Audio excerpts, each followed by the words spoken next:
L'hypnose, un terme qui évoque des images de pendules oscillants et de transes mystérieuses.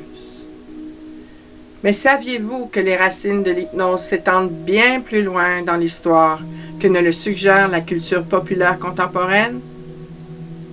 Aujourd'hui, je vous emmène dans un voyage fascinant à travers l'histoire de l'hypnose. Commençons par l'Égypte ancienne. Dès 1550 avant notre ère, le papyrus Hébert, un document médical, décrivait des pratiques ressemblant à l'hypnose. Les prêtres égyptiens utilisaient des temples du sommeil pour la guérison, guidant les patients dans des états de transe par des chants rythmiques et la méditation. Avançons rapidement jusqu'à la Grèce antique. Le père de la médecine, Hippocrate, croyait au pouvoir de l'esprit sur le corps. Il a documenté des cas où des patients entraient dans des états de conscience altérés, semblables à ce que nous reconnaissons aujourd'hui comme la transe hypnotique. Ces premières compréhensions ont jeté les bases d'exploration future. Au 18e siècle, une figure charnière est apparue, Franz Anton Mesmer.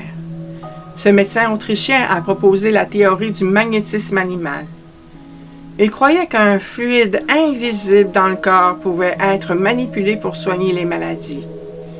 Ces traitements spectaculaires, souvent même théâtraux, où il utilisait des aimants et des mouvements de main élaborés, ont suscité à la fois fascination et scepticisme.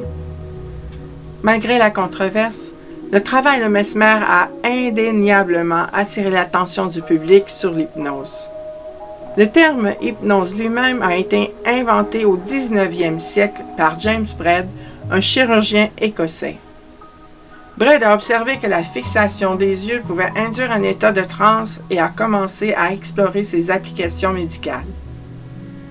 Contrairement à Mesmer, Braid considérait l'hypnose comme un phénomène psychologique plutôt que mystique.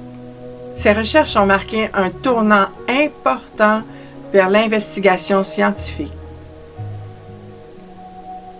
À la fin du 19e siècle et au cours du 20e siècle, l'hypnose a attiré l'attention de personnalités éminentes comme Sigmund Freud et Jean-Martin Charcot.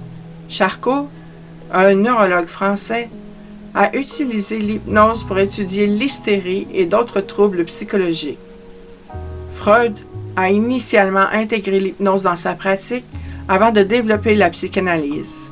Leurs travaux ont contribué à légitimer l'hypnose dans les domaines médicaux et psychologiques.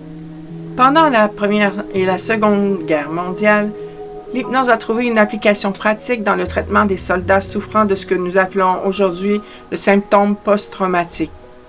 L'hypnothérapie a soulagé le stress intense et le traumatisme de la guerre, démontrant son potentiel thérapeutique.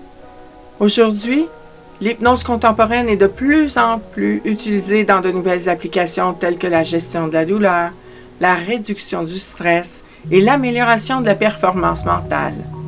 Les chercheurs s'intéressent de plus en plus à l'hypnose dans des domaines de la neuroscience, cherchant à comprendre les mécanismes cérébraux impliqués dans cet état modifié de conscience.